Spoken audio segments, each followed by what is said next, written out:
doing this because I cannot concentrate, otherwise if I look at all of you I just disappear. That's easy as that. Alright, so welcome to the Miracle Work meeting. Happy that you're here and that you decided to join live in class or whenever you're seeing this. That is so great. So, and today we start very low profile, very relaxed. Why not? So this came to me when I was being quiet just a moment ago. It's like you have to be careful not to start to think that you're studying this. We're not studying miracles. We're not studying A Course in Miracles. We're not studying it. Because then you would miss the opportunity to just be what you are. You know, it's like you are what you are. And that doesn't need study. Because then we're applying a part of our consciousness that is not very helpful to us at all. So that's really something to keep in mind. And how can you not study this? Well, we're going to find out today. So I use chapter 3, but will not read from it. So one of the terms in retraining your mind in chapter 3 of the Urtext of A Course in Miracles is right-mindedness. And right-mindedness, yeah, you can have all kinds of associations with that, but we're just going to take a look at it and not to study it, but to make sure that we don't study it, in fact. So that sounds maybe controversial, but you will discover what it means. So it's like you can say like, oh yeah, wait a minute, I'm the light of the world. Yes, indeed. See, that doesn't make any sense. So you're thinking, you're applying your human thought, your human intellect, in fact, to separate yourself off from what you are. So now you have a definition of yourself, something that you have to be, in fact, dissociating it from yourself in recognizing that that is what you are. You know, so this is where we're looking at today. Like all the opportunities to become what you are, because you already are, doesn't need study. Like animals do that a lot easier. Like you don't have to don't have to let a dog study himself in order for him to be himself. No, that part is specifically for human beings. They think they have to know something about themselves in order to be themselves, which is a crazy, insane idea. Like now you have this intellect and this capacity to think, and you're going to use it to separate yourself off from yourself, to dissociate yourself. It's really weird. But it is still very much rewarded to do so. So it seems like your insights about yourself are really availing you something. Like you really trust that as a real value for yourself, which is actually totally weird, insane if you want, and not appropriate if you recognize who you are. So this goes really far, actually. This goes really far.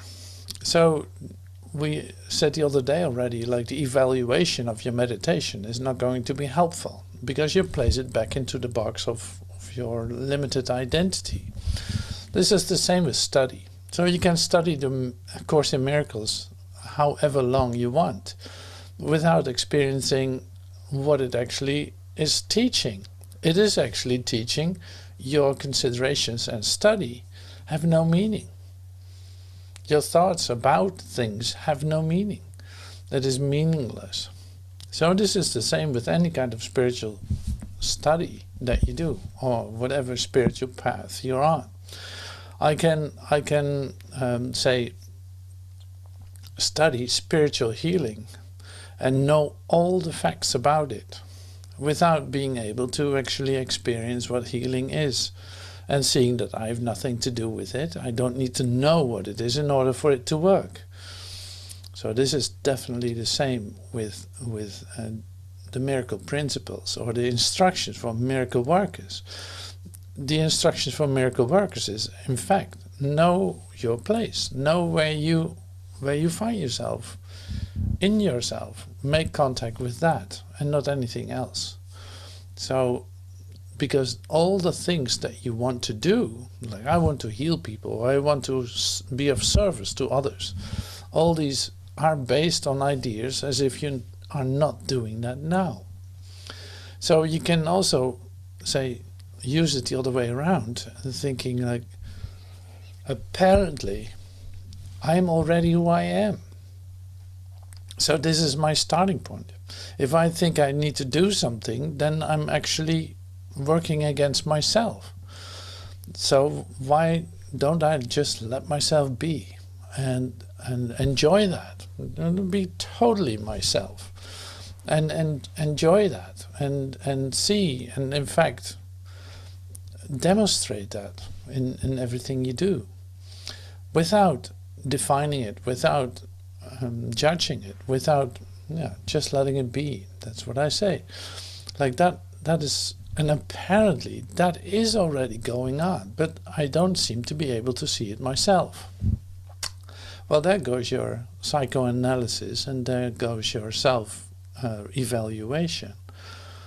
You're actually already complete and whole, and you don't seem to be able to see it yourself. So, well, this is, say, any confusion about this is really in the way for you to be yourself, you know. So in the idea of the new slogan of EVHub is like, discover yourself. And what do you need to do for that? Do you need to study for that? Of course not. You are already who you are. So this is really the main line for today. It's like, you already are who you are. Like, you don't have to create a new self in order to be yourself. Now you can take a look at, okay, so how am I going to be myself if I'm, say, in fact, doing a study, whether that's appropriate or not, to discover who I am. It's like, how am I doing this? How am I going to be myself? So we're going to use, like I said, we're going to use chapter 3, but without reading it. And yeah, that sounds a bit different too. So I took one word out of it, right-mindedness, and there are many, say, references to it in the text, you know, of the Urtext manuscripts. There are many references, and say, it's a real, you are being encouraged to know the difference between right-mindedness and not right-mindedness, but not as a matter of intellect, or like, now I know what it is. Give me a definition, I'll work with it. It's like, no, that's not how it is. So with all of this that we do with the Course in Miracles, is recognizing it is already working in you, and don't touch it, don't do anything with it. No, understanding is not necessary. No, you just need to do it. You don't even need to accept it for it to work, because it's already accomplished. It is all set, and it's happening all the time. It is not something that's going to happen in the future. See, this is already really abstract if I start sharing like this, but the most say interesting, or the most useful step in all of this is slow down, calm down. So it's like your mind is going all over the place inside your thinking. It's like you go all over the place and you wonder why you are in conflict. Your mind is, say, trained, as it says, like it's untrained. It's like a wild horse, of a couple of wild horses running in all directions at the same time, and you wonder why you are torn apart, that kind of thing.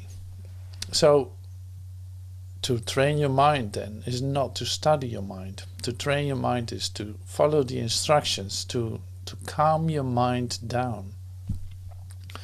Because if you try to control horses that are running in all directions, well, you know the result of that. You know, that's not going to happen. But if the horses would run away, you would be in the center of it, and they would run away from you. You become quiet, they might turn back to you. It is a bit like that. Or you might not even care where they go. So I leave the idea of horses now behind, but it's more like train your mind is becoming still, starting to listen, starting to slow down. Say, allow some space between your thoughts. It's like, no, you don't need to respond to everything. No, you don't need to do this, you don't need to do that. Just do this as an experiment. Don't associate. Don't follow your thoughts. Let it go. Relax. Breathe. Focus your attention on silence. Become quiet. Relax. Relax. You're gonna be fine. Like, the comforting part is most important. It's much more important than any words or concepts that you can hold about peace or anything. Like, no, you need to slow down. Take it easy. Slow down. It's right here. It's not going anywhere. It's already accomplished. Your love itself, right? Love created me like itself. It's all right. You were created perfectly. You don't need to perfect yourself. So all the things you don't have to do. And you're right here. No, so you're the center. You're the center. It's like, it's all starting here. It starts in me. There's nothing outside of me that can do anything to me. Recognizing that helps you to calm down, to focus your attention here, not anywhere else. These are things that are helpful. These are bringing you closer to an experience of the totality of what you are, you know? So here we go. Is that a study? No, it's not a study at all. Do you need to have concepts for that? Do you need to have incredible, complicated expressions about truth? No, not at all. It is so simple. And the instruction is in fact also very simple. Slow down. Allow some space between your thoughts. Whew. So, yes. So you already feel maybe a little bit heavier, or a bit more like grounded in this moment, like, whoosh. All right, all right, all right, all right. See, and you can even go further. So you allow a bit of space between your thoughts, you start to feel better already. I don't need to be concerned with anything, so I let my concerns go at this point. Like my concerns about this. I'm letting these go too. So we handed it over to Spirit the other day. It's like, yeah, let's do it again. We hand everything over just to come to a moment of peace of mind. And that can really happen now, because in fact it is all that you are. It has nothing to do with any kind of study. It has nothing to do with a path in that sense. Is it a process to come to this place? Yes, it is. So slowly but certainly you fall like a leaf from the tree. You fall and you come down, like you fall into peace by the grace of God. Not that you have to know what that means, but you experience that. You will experience that. Allowing yourself for that to occur. Just giving space to something that's already yours. that's all. It's not an accomplishment. It is a realization. It is... See, I already use words again. No, forget it.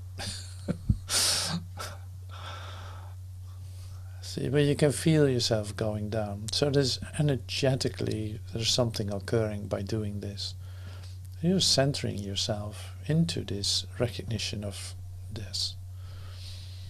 See, and any word that I use you associate with and try to box it in maybe. But even that is not necessary.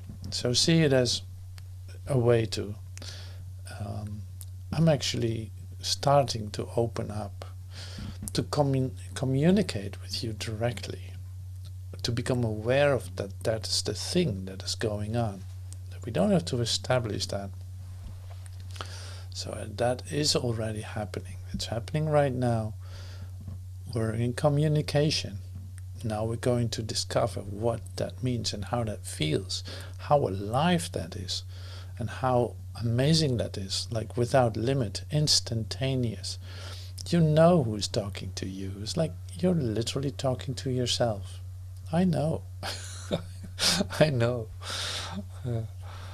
So, yeah, relaxing, releasing that idea that you need to do something for it.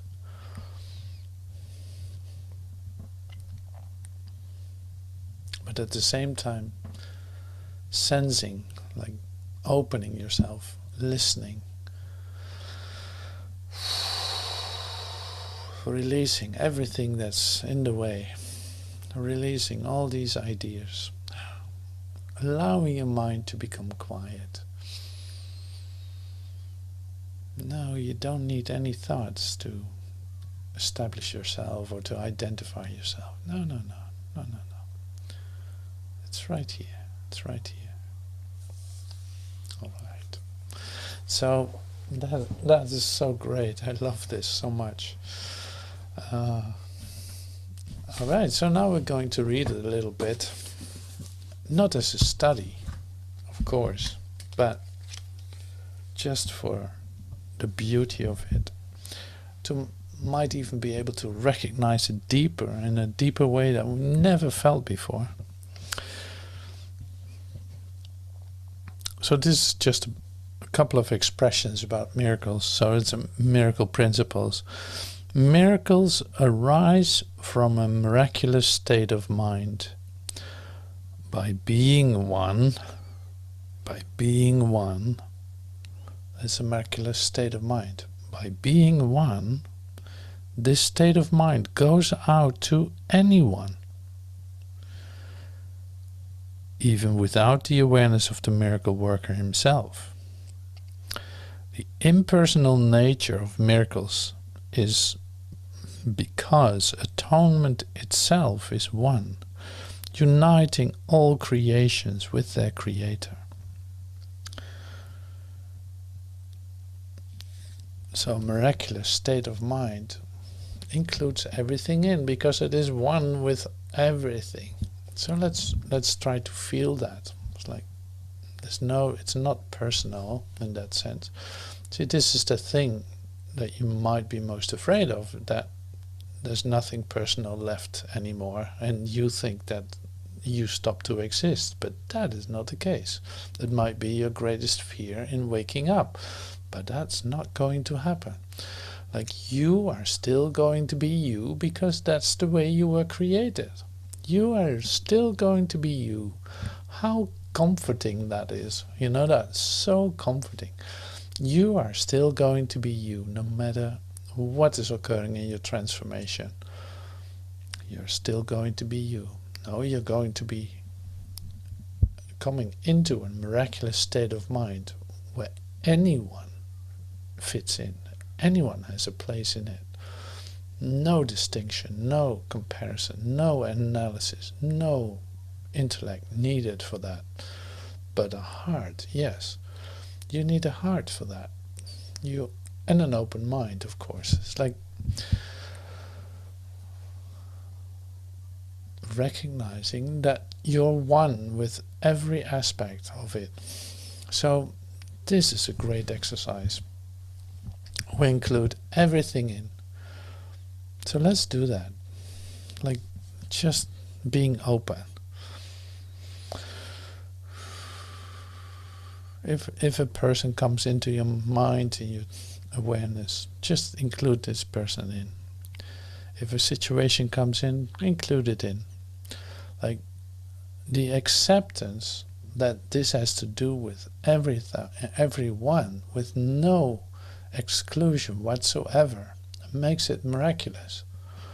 It's not based on how long do you study this already, or are you studying the right path. No, this has to do with including everything in, being here, being whole, recognizing that.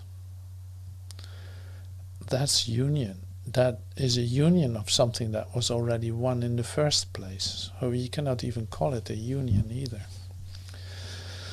It is one.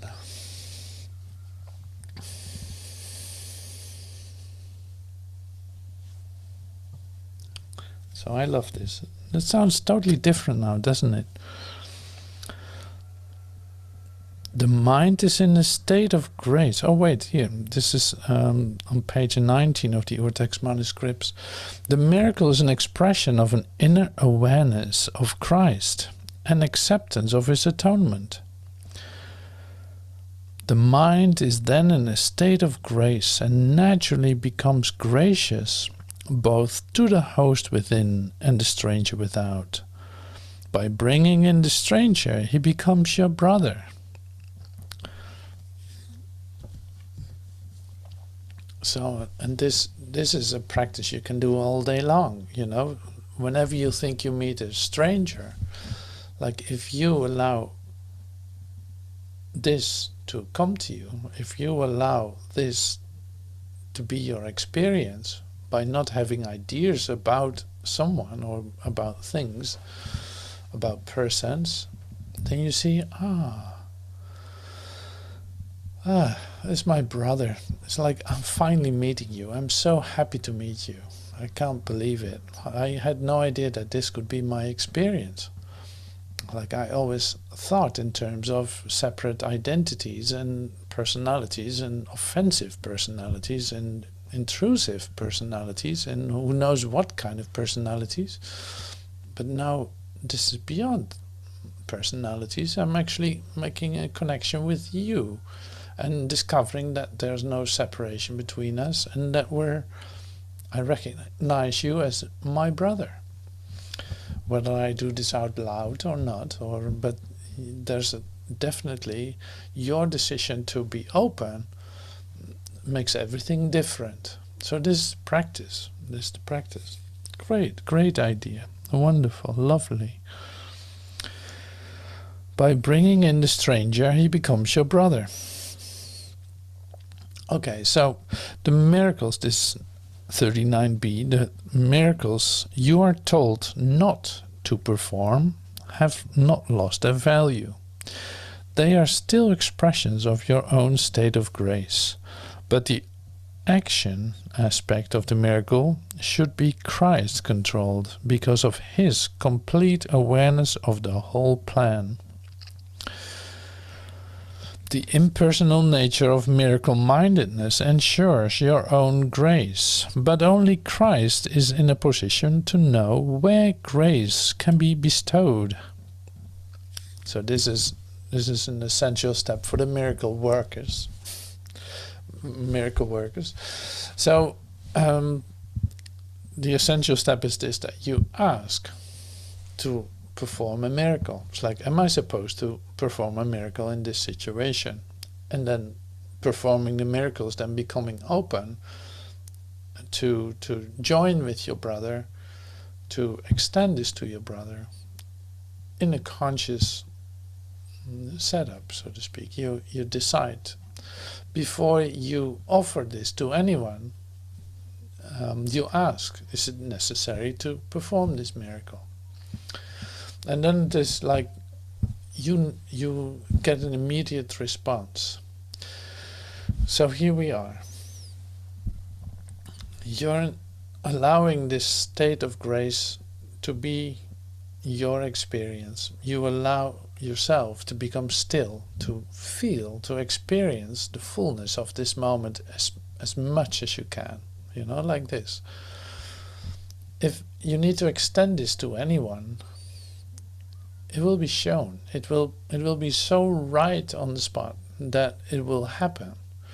It's like if you want to give this away, but it doesn't seem to be the right time, but you ask for it, and it just disappears into that it's not happening, that is fine too. There's nothing went wrong or anything like that. It's like your evaluation is not helpful here either. No, it's like, of course you want to join with your brother. If this is not the time for it, it's not the time for it. So it's not you who determines if that's necessary or not. And not that you do something wrong, but you just don't have the overview of the plan, so as it's being said here. So anyway, so that becomes obvious when you're in the experience of openness. Then it's like, it will just not happen. If it doesn't happen, it just doesn't happen. And you, yeah, what could possibly be your problem? If it happens, great. If it not happens, great.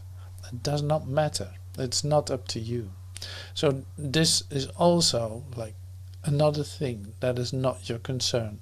The only requirement here is for you to become open and still inside yourself, allowing this to come to you, allowing the light to come, yeah, to be in you, in your mind, in your,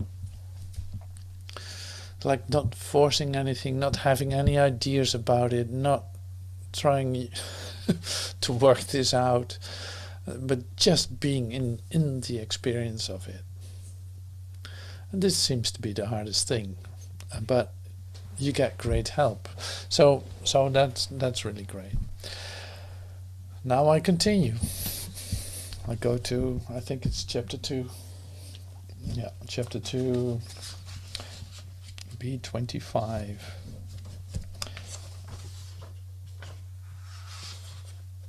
So I don't know any other book where you can actually read this. So I'm always amazed what it says.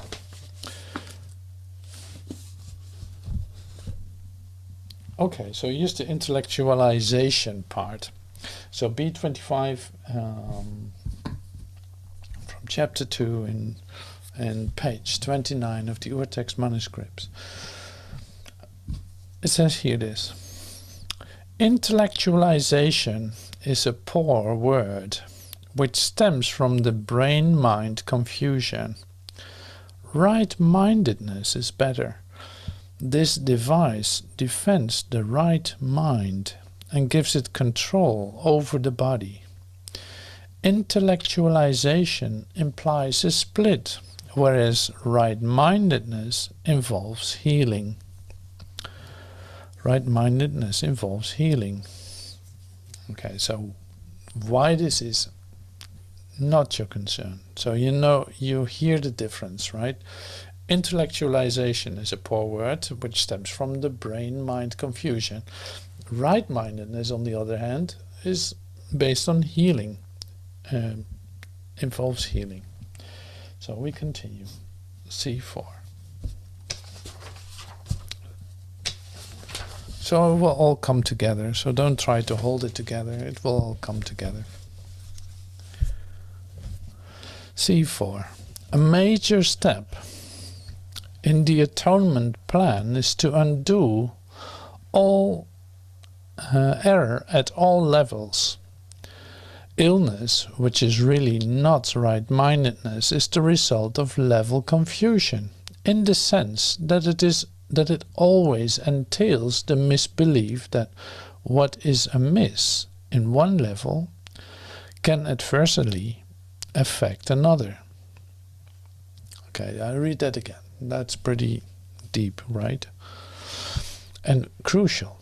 A major step in the atonement plan is to undo error at all levels. Illness, which is really not right-mindedness, is the result of level confusion, in the sense that it always entails the misbelief that what is amiss in one level can adversely affect another. We have constantly referred to miracles as the means of correcting level confusion. In reality, all mistakes must be corrected at the level at which they occur. Only the mind is capable of error.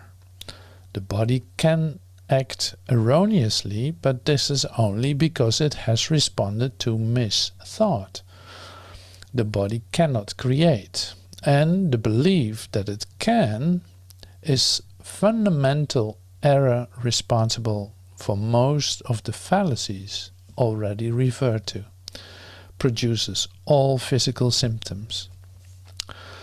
Okay, so I will put this on the website too, because it's crucial. And I'll come back to it, of course. So this is C6. All physical illness represents a belief in magic. The whole distortion which created magic rested on the belief that there's a creative ability in matter, which can control the mind. This fallacy can work either way, that is, it can be misbelieved either that the mind can miscreate in the body or that the body can miscreate in the mind. If it can be made clear that the mind, which is the only level of creation, cannot create beyond itself, then neither confusion need occur. But what is happening with your mind right now is that it's totally confused about all levels, right? If you read it, it's like, oh, wait a minute, I'm not able to figure this out. No, you're not. So the great device of all of this is like, this does not need study. That is so great. So understanding is not necessary. So why is it being shared? Only for you to recognize that there is such thing as a miracle. It doesn't tell you here, and this is really, like, seriously mean this, it's like, it doesn't tell you here that you have to understand this and have to figure this out for you to discover how this works. Because the device that you're trying to understand it with and try to figure it out with is a very poor device. It's called your intellect. You know, it's based on an idea about yourself that you're not. And now you're going to find the conclusion with that same poor device, trying to get to the deep inside of how this all works and how you can figure this out. Well, you might not be surprised that that does not work. And I say this slowly and clearly because this shows up on a daily basis for everyone who's struggling with symptoms, or for anyone who has his mind full of conflict about whatever it is. This always comes down to the same thing. So the device that you're using to figure this out, to make this work, to study this so that you can grasp it and get it, is not going to get it at all. There's no overlap. There's no overlap. You cannot cross that gap. Like, it's impossible that you figure this out. And that's so great, because you don't need to do that. So this is a course. It's like, this is a course in miracles. This is not a course in trying to figure out how illness works and how you can get rid of symptoms, or how you can get rid of the conflict out of your mind. That's not what this is. It is not a study, like I said in the beginning. No, this is a course in miracles. This is a way to come to spiritual healing for yourself. And the miracle is the remembrance of your connectedness, say, given to you, and with your connectedness with your Creator, who is in you, who is completely whole and perfect, created for you. All this, is in you. It is an experience of yourself. It has nothing to do with any idea about yourself. But that becomes really obvious when you stay in the struggle of trying to figure things out and try to make it work for yourself by evaluating yourself and do it differently this time and putting more effort in it and trying to squeeze the truth out of it, so to speak. That is not going to do it, and it's never going to work. That's why I started this with, it's not a study, it is an experience. So a miracle is definitely an experience. If you are being lifted, say, vertically out of this, what you call your existence, you know exactly that there is your help. That is your help. That is going to help you out of this. That is going to help you out of this.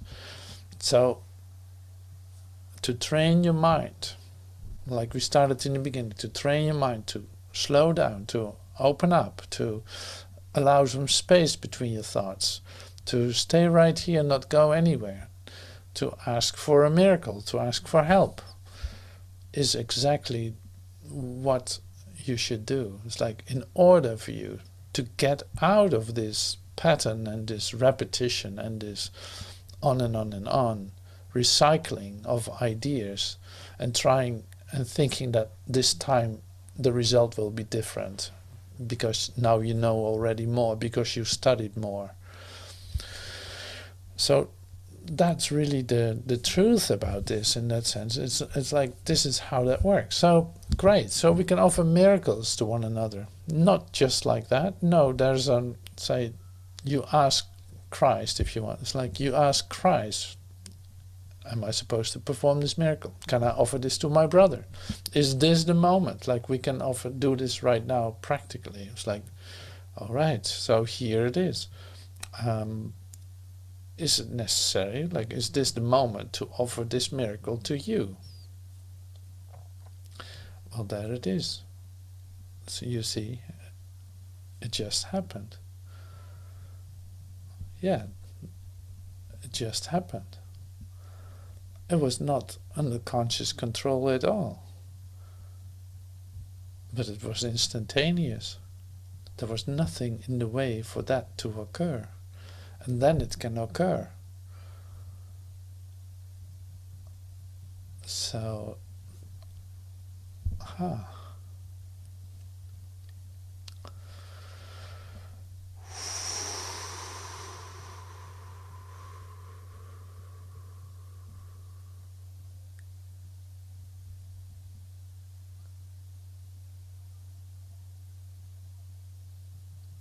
So here we are.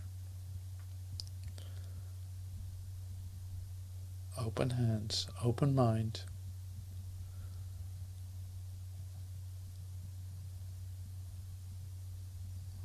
Just being.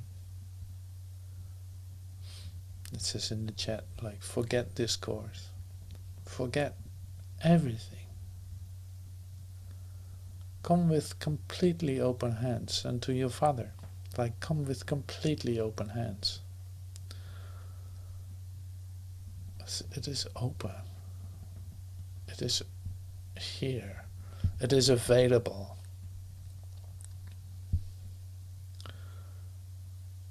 It is still.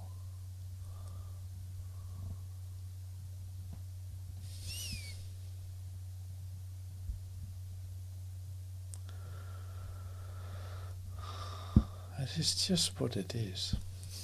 It is just what it is.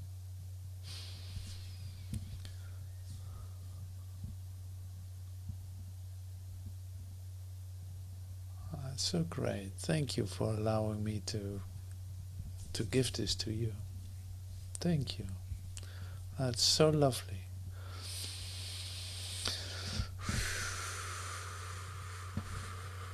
Yeah, open up. See, I need breathing for that too, to open up. Wow.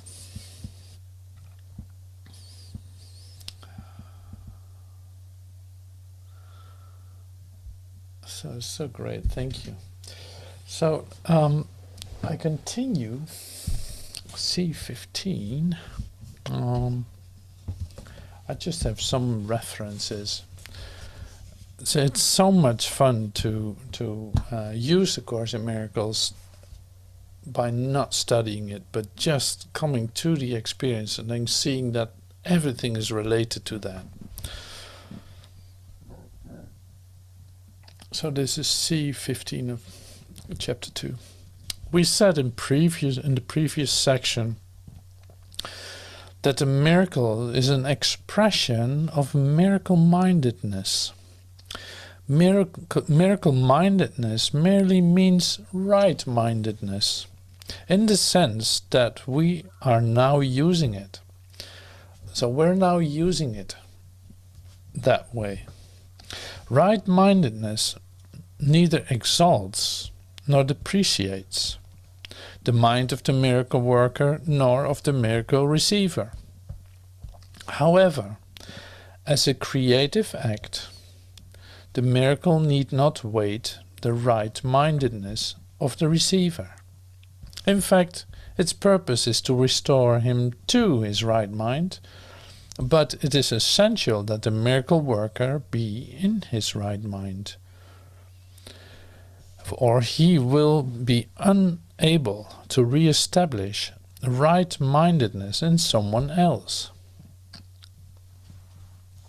I'll repeat the last sentence. In fact, its purpose is to restore him to his right mind, but it is essential that the miracle worker be in his right mind, or he will be unable to re-establish right-mindedness in someone else.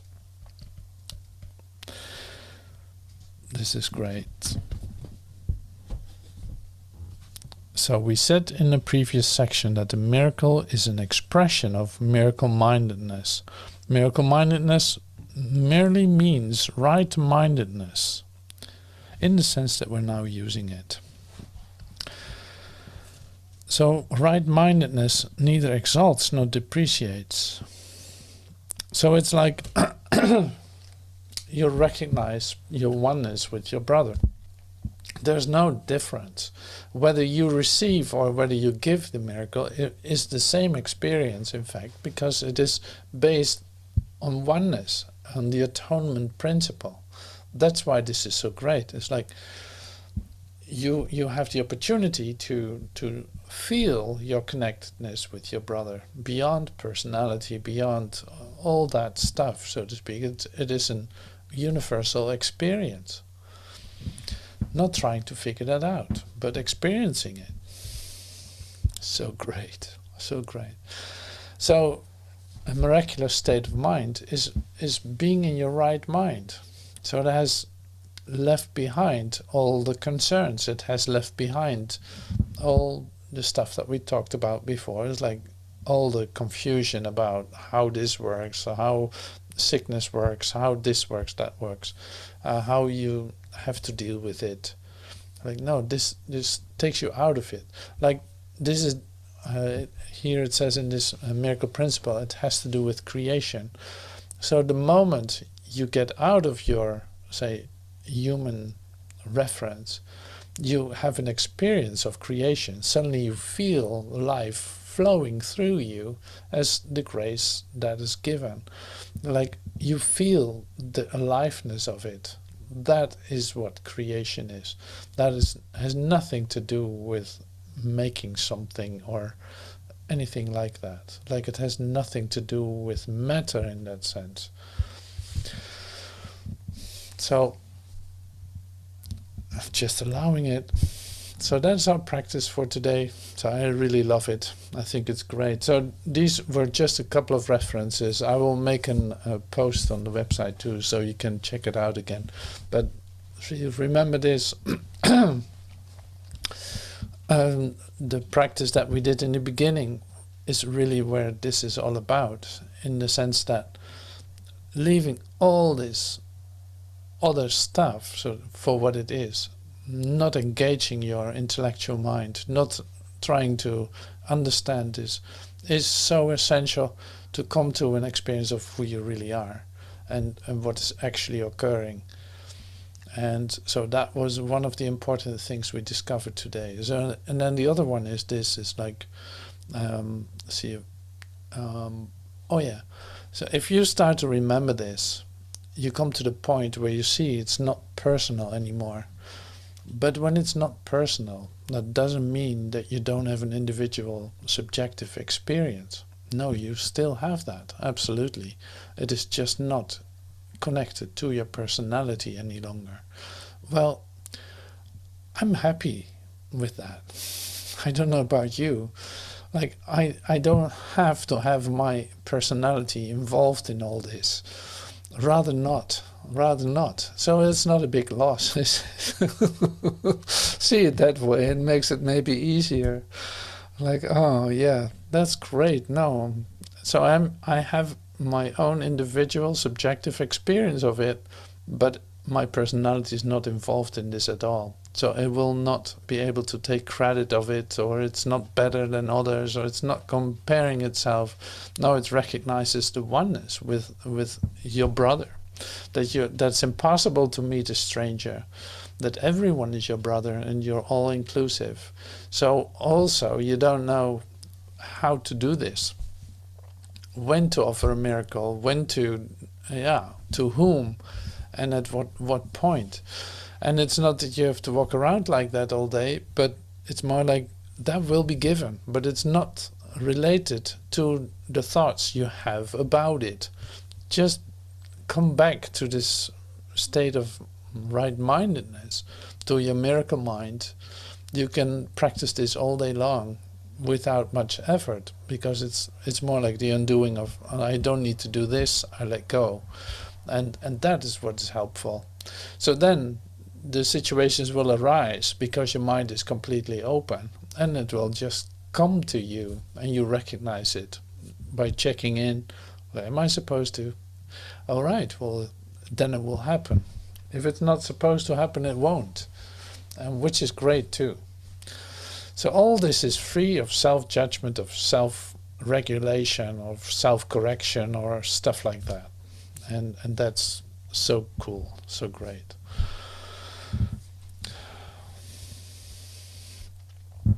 So thank you so much for being part of this say miracle procedure. That's so lovely. So let's see if we can find a miracle prayer, because miracle prayers can be really helpful to come to your experience. Wait, am I pressing the wrong button?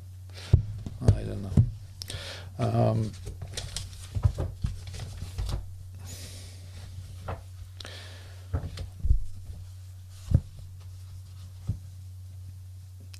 Well, of course, we can also read a review of today's lesson. It's day 20 of the day 20.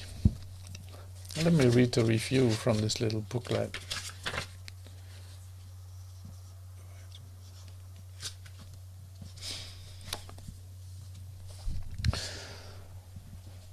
So this is the review of lesson 20. I am determined to see. So how appropriate at this time. It's like, recognizing the shared nature of my thoughts, I am determined to see.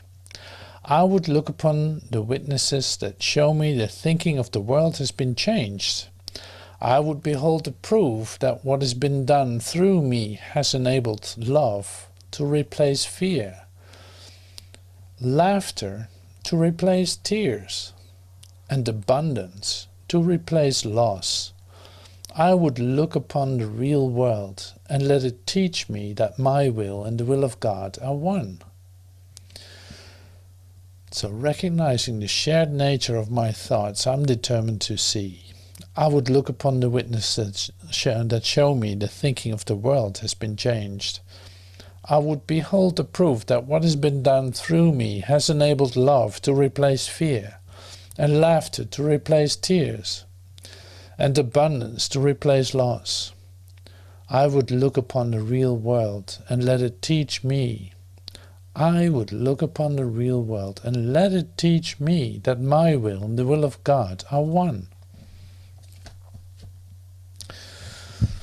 All right, so that was our little prayer then for today.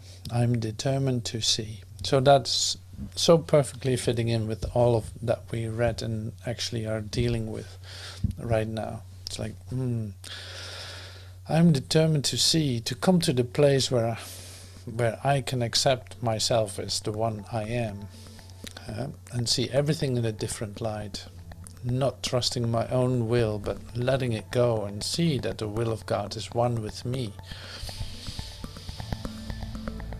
So thank you so much for joining today, and thank you so much.